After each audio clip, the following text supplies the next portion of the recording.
पिता, पुत्र और पवित्र आत्मा के नाम पर। आमीन। मेरे प्यारे भाइयों और बहनों, साधारण समय के 33वें सप्ताह के इस मंगलवार को संत रोज फिलिपिना डचेसन के पर्व पर आप पर कृपा और शांति बनी रहे। वह एक मिशनरी थीं जो अमेरिकी सीमा पर बहुत छोटी महसूस करने के बावजूद प्रार्थना और दृढ़ता की एक महान शक्ति बन गईं। यरीको की कल्पना कीजिए, लोगों की भीड़, धूल, जयकारे। उसके पीछे जक्कई, प्रधान कर संग्रहकर्ता, धनी, शक्तिशाली लेकिन नाटा। वह अपनी गर्दन आगे बढ़ाता है, छलांग लगाता है, लेकिन कुछ नहीं देख पाता। भीड़ उसे रोक लेती है। समुदाय उसे दोषी ठहराता है, एक पापी, एक गद्दार, यीशु के जूतों की धूल के भी योग्य नहीं। फिर भी जक्कई छोटा बने रहने से इनकार करता है। वह एक अंजीर का पेड़ देखता है, एक सुंदर वस्त्र पहनता है और ऊपर चढ़ जाता है। लोग हंसते हैं, एक वयस्क बच्चे की तरह चढ़ता है, लेकिन वह गर्व और शर्म से ऊपर उठता है, जब तक कि वह देख नहीं पाता। यीशु रुक जाते हैं, ऊपर देखते हैं, नाम लेकर पुकारते हैं, जक्कई, जल्दी से नीचे आ, आज मुझे तेरे घर रुकना है। उसी क्षण पापी के घर वृक्ष के साथ उद्धार पहुंचता है। आज के पहले पाठ में 90 वर्षीय एलियाजर को उत्पीड़न का सामना करना पड़ता है। इससे बचने का आसान तरीका बताया गया है।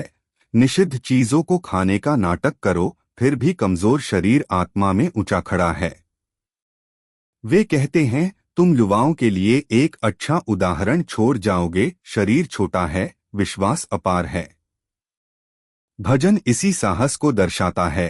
हे प्रभु, मेरे कितने ही विरोधी हैं, परंतु तू मेरी ढाल है। जब लोग उपहास करते हैं, जब लज्जा फुसफुसाती है, जब भय घेर लेता है, तब परमेश्वर हमारी ऊंचाई है।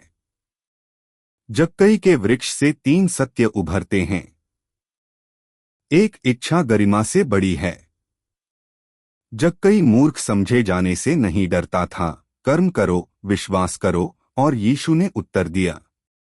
2 विनम्रता द्वार खोलती है।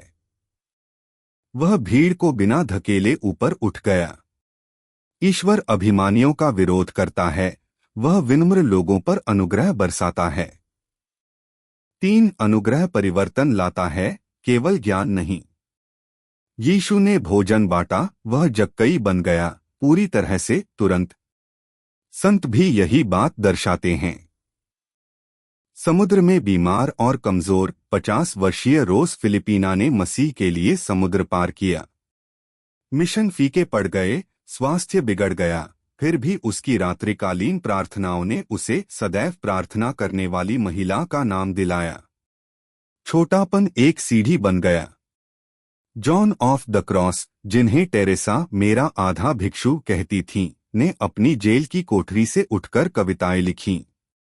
लिसिक्स की थेरेसा, जो पवित्रता के लिए बहुत छोटी महसूस करती थी, ने एक शॉर्टकट पाया। ईश्वर के प्रेम ने उसे एक लिफ्ट की तरह ऊपर उठा दिया। कभी कभी बस नजरिया बदलने की जरूरत होती है।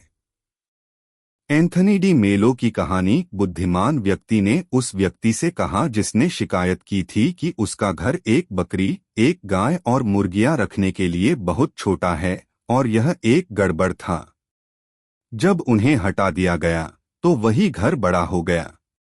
नजारा सब कुछ बदल देता है।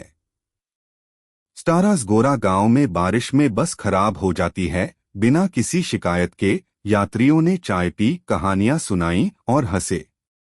इस खराबी ने माहौल बदल दिया। आज आपका अंजीर का पेड़ क्या है? अगर प्रार्थना में कोई रुचि नहीं है तो 10 मिनट मौन आराधना करें। अगर क्षमा असंभव है तो अपना नाम लिखें और हे पिता हमारे प्रार्थना करें। अगर विश्वास कम है तो धीरे धीरे एक श्लोक पढ़े। जब शर्म भारी लगे तो स्वीकार करें। जब जीवन बहुत कठिन हो तो आज के लिए 3 आशीर्वाद कहें और जोर से धन्यवाद दें। सरल चुनौती। कमी का नाम बताएं, जहां कमी महसूस हो उसे लिखें। सूर्यास्त से पहले खतरनाक शाखा पर चढ़े, क्षमा याचना भेजें, संस्कार में जाएं, किसी अजनबी की मदद करें। यीशु को अपने घर में आमंत्रित करें, अतिरिक्त सीटें लगाकर या भोजन से पहले धीरे से कहें, प्रभु हमारे साथ रहो। दोस्तों, भीड़ शोर मचा रही है, शर्म फुसफुसा रही है, लेकिन यीशु आपके अंजीर के पेड़ के नीचे खड़ा है। वह आपका नाम जानता है। वह महिमामंडित होने का इंतजार नहीं करता, वह इच्छा किए जाने का इंतजार करता है। जब भूख और विनम्रता का मिलन होता है तो आप सुनेंगे, आज इस घर में मुक्ति आई है। संत रोज हमें हमेशा प्रार्थना करना सिखाए। क्रूस के यूहन्ना हमें अंधकार से ऊपर उठना सिखाए। जक्कई हमें याद दिलाए, अनुग्रह कभी छोटा नहीं होता, बस हमारी हाथ छोटी नहीं होनी चाहिए। आइए हम प्रभु से प्रार्थना करें। आमीन।